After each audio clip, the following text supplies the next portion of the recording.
Matindi ang hagupit ng Bagyong Tino sa Cebu. Binaha pati ang mga subdivision. Ang mga kotse nagsipaglutangan. At ang ilang residente napilitang umakyat sa bubong matapos abutin ng baha ang second floor ng kanilang mga bahay. At live mula sa Cebu City, may umaarangkadang balita si Clark Pasuit.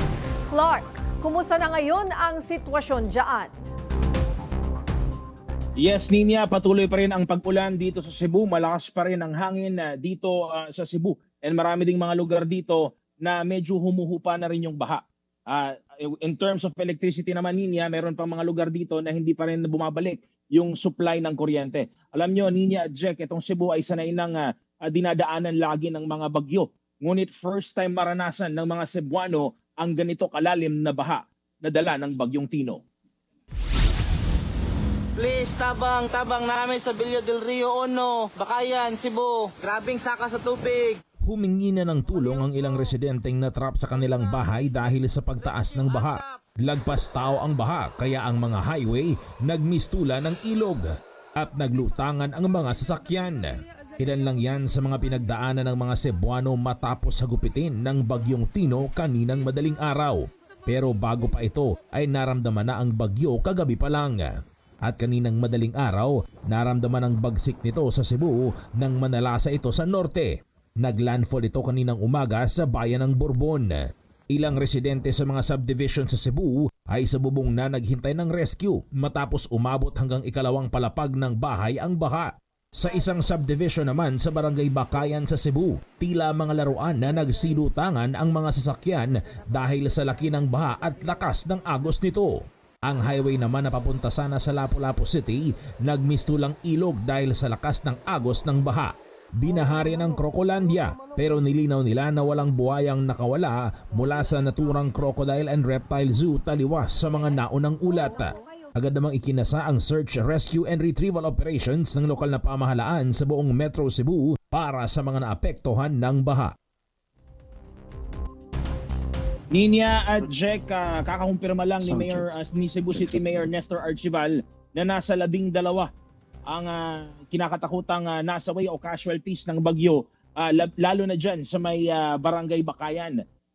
Ayon sa initial na investigasyon ay mula ito sa 2 pamilya kung saan isa lang ang nakaligtas, ang padre de pamilya lang ang nakaligtas. Di pa kasali dito, Jack at Ninya, yung isang natagpuan dyan sa may barangay hall ng Bakayan at saka yung unang naiulat na 1 taong gulang na sanggol na namatay dyan sa may barangay Pardo. And sabi nga ng Cebu City Disaster Risk Reduction and Management Office ay patuloy pa ang kanilang assessment sa buong pinsala ng Bagyong Tino dito sa Cebu.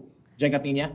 Yes, Clark, kanina nga nakausap rin kita kaninang tanghali at kinuwento mo nga na yung, tama ba, Crocolandia ang tawag dyan sa lugar na yan, yung Crocodile Farm. Pero nilinaw mo na wala naman palang crocodile, pero may mga ahas na nakawala as seen in the video. Yes, Ninya, no? Yun yung unang naiulat. Ayon sa mga residente, sila rin yung kumuha ng video na ito nga, gumuho nga yung isang pader dyan sa may Crocolandia. Yung Crocolandia, yun yung parang zoo na nasa Barangay Talisay sa Cebu City. Ngunit ayon naman sa Crocolandia, sa pamunuan ng Crocolandia, ay agad nilang inassess at agad silang nagsagawa ng retrieval operations para sa mga buhayan na nakawala. For now, wala na, all accounted for. Yung mga buhayan nila, nabilang na nila at wala nang nakawala. Except dun sa mga ahas, yun nga, nabidyohan ng ating mga netizens, Ninya. So ilang ahas daw yan? At ano ba, ito ba ay may mga poisonous snake? Siyempre nakakatakot rin yan dahil sabi nyo nga, hindi sila unaccounted pa rin yung mga ahas. Actually, yung Ninya, yung mga ahas, yun yung mga pet snakes, no? At hindi ito mga poisonous snakes. Yun yung parang mga snakes na nakikita natin sa mga zoo. For now, yung ahas na nabidyohan natin ay isa rin sa mga na-recover ng mga pamunuan ng Crocolandia. Ayon sa pamunuan ng Crocolandia, maging sa LGU ng Talisay City ay all accounted for na at ligtas na yung mga residente dyan sa palibot ng Crocolandia dyan sa may Talisay City. And also nakita nga namin dito ni partner Jack, yung mga nagsilutangan ng mga sasakyan. Ang dami dyan at saka ang lalaki nga nung mga bahay dun sa dun sa subdivision. Kita mo, ano ba yan? First time ba na nangyari sa lugar na yan? Saan eksakto yung subdivision na yan? Yes, Ninya, yung mga subdivision na yan ay located sa Northern Cebu. Tsaka yung Northern Cebu, yan din yung dinaanan ng Bagyong Yolanda noong 2013, no? And syempre yung Cebu rin, dinaanan din ng Bagyong Odette. Kaya sabi nga ng mga residente, hindi sila nakapaghanda sa grabing pagtaas ng tubig. May nakausap nga tayong mga residente, mga kakilala ko, nakapaghanda sila. Meron silang bigas, relief goods, meron na silang pagkain, power bank, charger, solar powered na mga ilaw, pero hindi talaga nila napaghandaan ito nga ang paglakas o pag-angat o paglaki ng tubig baha. At talagang first time to, lalo na sa mga subdivision pa talaga tumama. At actually, Ninya and Jack, no, yung mga na-mention natin, yun lang yung ilan, pero napakarami pang subdivision na tinamaan at binaha. Gaya ng dito sa may Barangay Talisay, meron pa mga subdivisions dyan, at dito rin sa may Pulang Bato sa Cebu City. Jack at Ninya. Ano raw ang reason kung bakit biglang tumaas yung tubig baha sa mga lugar na yan, na dati naman daw ay never nangyari? Particular, Ninya, dito sa may Northern Cebu, umapaw kasi yung Kotkot River. Yung Kotkot River dyan sa bayan ng Liloan, yun yung umapaw. Kaya naging dahilan, kaya lumaki yung tubig baha dyan sa may Liloan. Dito naman sa may Talisay City, umapaw din yung Mananga River. So, isa sa mga tinitignang dahilan dito niya ay talaga yung dami ng inulan nitong Bagyong Tino na siyang dahilan ba't umapaw yung mga ilog na dati naman hindi umaapaw kahit may bagyo. Ninya? Another question, no? Sabi mo ito rin yung lugar na dinaanan ng Yolanda at ng Odette, ano? Ganyan rin ba yung nangyari or mas grabe ito? As far as destruction is concerned, Ninya, pare-parehas lang. Yung nakaiba lang talaga dito sa Bagyong Tino is yung dami ng tubig at saka yung baha. Kasi yung mga nagliliparan ng mga bubong, normal na na-encounter ng mga Cebuano, lalo na pag may baha at saka pag may bagyo rather, no. Kaya nga minsan ready na sila, nag-evacuate na sila. Meron nga tayong nakitang video earlier na yung evacuation center sa Barangay Cansaga sa Consolacion, katabi lang yan ng bayan ng Liloan, ay binaha rin na dating hindi binabaha. So talagang yung baha lang talaga yung pinagkaiba sa Bagyong Yolanda at Bagyong Odette. At saka ganun ba dati yung nagsilutangan yung mga sasakyan?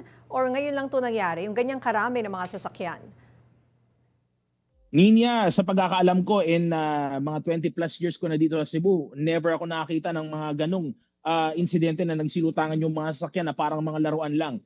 Usually nakikita natin may mga lumulubog na sasakyan pero hindi lumulutang. Kanina sa mga videos na nakikita natin sa social media, pati yung mga van nagsilutangan, mga malalaking van, minsan nga pati yung mga closed van or wing van nagsilutangan din.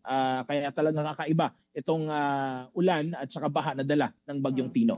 And lastly, Clark, kumusta naman nga ang sitwasyon sa mga lugar na yan ngayon? Bumaba na ba yung baha? Yes, Ninya, bumaba na yung baha and patuloy pa rin yung search, rescue, and retrieval and clearing operations, no, ng LGU natin. Particular dyan sa may Barangay Bakayan, dyan sa may Villa del Rio. Dyan yung nag-trending na video na nagsilutangan yung mga sasakyan, pati dito sa may UN Avenue. So for now, may mga daanan dito sa Cebu, Ninya, kagaya nitong UN Avenue, yan yung daanan papunta ng Lapu-Lapu City, papuntang airport, puno ng putik. So hanggang ngayon patuloy pa yung kanilang clearing operations maging sa downtown area ng Cebu dahil puno pa ng putik yung mga daanan. Ninya? Alright, maraming salamat sa latest update na yan. Mag-ingat kayo, no? Clark Pasuit live mula sa FMR Cebu.